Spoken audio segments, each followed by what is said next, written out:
ಮಿತ್ರರೇ ನಮಸ್ಕಾರ. ನಾವಿವತ್ತು ಜೈಮಿನಿ ರಾಜಯೋಗಗಳನ್ನ ನೋಡೋಣ. ಪಾರಾಶರ ರಾಜಯೋಗಗಳಿಗೂ ಜೈಮಿನಿ ರಾಜಯೋಗಗಳಿಗೂ ಬಹಳ ಡಿಫ್ರೆನ್ಸ್ ಇದೆ. ಪಾರಾಶರ ರಾಜಯೋಗಗಳು ಯಾವುವು ಅಂತ ಹೇಳಿದ್ರೆ 1ನೇ ಮನೆ ಮತ್ತು 5ನೇ ಮನೆ ಅಧಿಪತಿ ಇವುಗಳ ಸಂಬಂಧ, ಅಥವಾ 1 ಅಥವಾ 9 ಅಥವಾ 9 10 5 10 ಹೀಗೆ ಸಾಕಷ್ಟು ಕಾಂಬಿನೇಷನ್ಗಳು ಬರ್ತಾ ಹೋಗ್ತವೆ. ಆದ್ರೆ ಜೈಮಿನಿ ರಾಜಯೋಗದ ಕಾಂಬಿನೇಷನ್ಗಳು ಹೇಗಿರ್ತವೆ ಅಂತ ಹೇಳಿದ್ರೆ, ಹೈಯೆಸ್ಟ್ ಯಾವ್ದು ಡಿಗ್ರಿ ಇರುತ್ತೋ ಅದು ಆತ್ಮಕಾರಕ ಆಗುತ್ತೆ, ಸೆಕೆಂಡ್ ಹೈಯೆಸ್ಟ್ ಯಾವುದು ಅದು ಅಮಾತ್ಯಕಾರಕ ಆಗುತ್ತೆ. ಸೊ ಅಮಾತ್ಯಕಾರಕ ಮತ್ತು ಆತ್ಮಕಾರಕದ ನಡುವೆ ಏನಾದ್ರೂ ಕಂಜಕ್ಷನ್ ಇತ್ತು ಅಂತ ಹೇಳಿದ್ರೆ, ಅಥವಾ ಅವುಗಳ ನಡುವೆ ಆಸ್ಪೆಕ್ಟ್ ಇತ್ತು ಅಂತ ಹೇಳಿದ್ರೆ, ಅದು one of the finest Jaimini ರಾಜಯೋಗ ಆಗುತ್ತೆ. ಅದಾದ ನಂತರ ಆತ್ಮಕಾರಕ ಮತ್ತು ಪುತ್ರಕಾರಕದ ನಡುವೆ ಏನಾದ್ರೂ ಕಂಜಕ್ಷನ್ ಅಥವಾ ಆಸ್ಪೆಕ್ಟ್ ಇತ್ತು ಅಂತ ಹೇಳಿದ್ರೆ ಒಳ್ಳೆ ರಾಜಯೋಗ ಆಗುತ್ತೆ.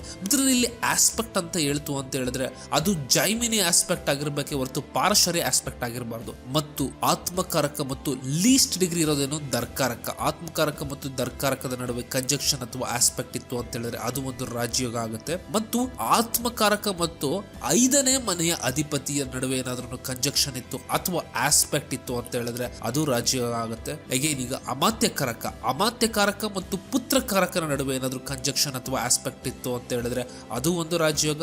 ಅಮಾತ್ಯಕಾರಕ ಮತ್ತು ದರ್ಕಾರಕದ ಜೊತೆ ಇತ್ತು ಅಂತ ಹೇಳಿದ್ರೆ ರಾಜಯೋಗ. ಅಮಾತ್ಯಕಾರಕ ಮತ್ತು 5ನೇ ಮನೆಯ ಅಧಿಪತಿ ಜೊತೆ ಇತ್ತು ಅಂತ ಹೇಳಿದ್ರೆ ಯಾವ್ದಾದ್ರು ಸಂಬಂಧಗಳು ಅದು ಕೂಡ ರಾಜಯೋಗ ಆಗುತ್ತೆ. ಅಗೇನ್ ಪುತ್ರಕಾರಕ ಮತ್ತು ಪುತ್ರಕಾರಕ ಮತ್ತು 5ನೇ ಮನೆಯ ಅಧಿಪತಿ ಜೊತೆ ಏನಾದ್ರೂ ಸಂಬಂಧ ಇತ್ತು ಅಂತ ಹೇಳಿದ್ರೆ ಅದು ರಾಜಯೋಗ ಆಗುತ್ತೆ.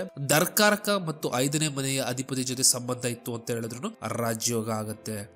ಇದಿಷ್ಟು ಅಲ್ದಲೆ ಇನ್ ಕೇಸ್ ಏನಾದ್ರೂ ಶುಕ್ರ ಮತ್ತು ಚಂದ್ರ ಜೊತೆಗಿತ್ತು ಅಂತ ಹೇಳಿದ್ರೆ, ಅಥವಾ ಚಂದ್ರನ ಏನಾದ್ರೂ ಶುಕ್ರ ಆಸ್ಪೆಕ್ಟ್ ಮಾಡ್ತಿತ್ತು ಅಂತ ಹೇಳಿದ್ರೆ ಇದು ಒನ್ ಆಫ್ ದ ಫೈನೆಸ್ಟ್ ರಾಜಯೋಗ ಆಗುತ್ತೆ, ಜೈಮಿನಿ ರಾಜಯೋಗ ಆಗುತ್ತೆ. ಅದು ಅಲ್ಲದೆ ಎಷ್ಟು ಗ್ರಹಗಳು ಚಂದ್ರನನ್ನ ನೋಡ್ತವೋ ಅಷ್ಟು ಒಳ್ಳೆ ರಾಜಯೋಗಗಳು ಕ್ರಿಯೇಟ್ ಆಗ್ತವೆ. ಎಸ್ಪೆಷಲಿ 5 6 7 ಗ್ರಹಗಳೇನಾದ್ರೂ ಚಂದ್ರನ ಆಸ್ಪೆಕ್ಟ್ ಮಾಡ್ತು ಅಂತ ಹೇಳಿದ್ರೆ ಅದು ತುಂಬಾ ಒಳ್ಳೆ ಜೈಮಿನಿ ರಾಜಯೋಗ ಆಗಿ ಕನ್ವರ್ಟ್ ಆಗುತ್ತೆ.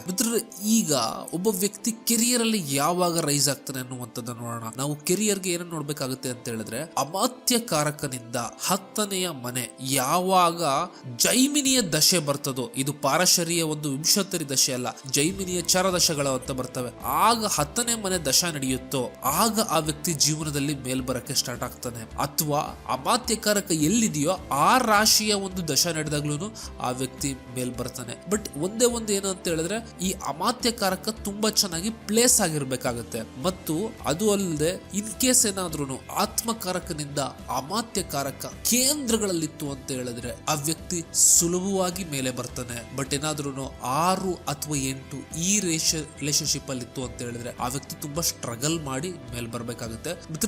ನೀವು ಜೈಮಿನಿನೂ ಅಷ್ಟೇನೆ D1 ಚಾರ್ಟ್ ಅಲ್ಲಿ ನೋಡಿ, ಈ ಯೋಗನ ಮತ್ತೆ ನವಾಂಶದಲ್ಲಿ ಕೂಡ ನೋಡ್ಬೇಕಾಗತ್ತೆ, ಕನ್ಫರ್ಮ್ ಮಾಡ್ಕೋಬೇಕಾಗತ್ತೆ. ಎರಡರಲ್ಲೂ ಈ ಯೋಗ ತುಂಬಾ ಪ್ರಬಲವಾಗಿತ್ತು ಅಂತ ಹೇಳಿದ್ರೆ ಆ ವ್ಯಕ್ತಿ ಡೆಫಿನೆಟ್ ಆಗಿ ತುಂಬಾ ಹೈ ಪೊಸಿಷನ್ ಗೆ ಹೋಗುವಂತಹ ಚಾನ್ಸಸ್ ಜಾಸ್ತಿ ಇರುತ್ತೆ. ಇನ್ ಕೇಸ್ ಏನಾದ್ರೂ ಯಾವ್ದಾದ್ರು ಒಂದು ಜೈಮಿನಿ ರಾಜಯೋಗ ಲೆಟಸ್ಸೆ ಆತ್ಮಕಾರಕ ಅಮಾತ್ಯಕಾರಕ ಯೋಗ ಫಾರ್ಮ್ ಆಗ್ತಾ ಇದೆ, ಈ ಯೋಗದಲ್ಲಿ ಇನ್ ಕೇಸ್ ಏನಾದ್ರೂ ಬೆನಿಫಿಕ್ ಆಸ್ಪೆಕ್ಟ್ ಗಳಿತ್ತು ಅಂತ ಹೇಳಿದ್ರೆ ಈ ಯೋಗ ಇನ್ನೂ ಪವರ್ಫುಲ್ ಆಗಿ ಪ್ರಾಮಿನೆಂಟ್ ಆಗಿ ಇರ್ತದೆ. ಇನ್ ಕೇಸ್ ಮ್ಯಾಲಿಫಿಕ್ ಆಸ್ಪೆಕ್ಟ್ ಇತ್ತು ಅಂತ ಹೇಳಿದ್ರೆ ಯೋಗದ ಬಲ ಕೂಡ ಸ್ವಲ್ಪ ಕಡಿಮೆ ಆಗುವಂತಹ ಚಾನ್ಸಸ್ ಜಾಸ್ತಿ ಇರ್ತವೆ.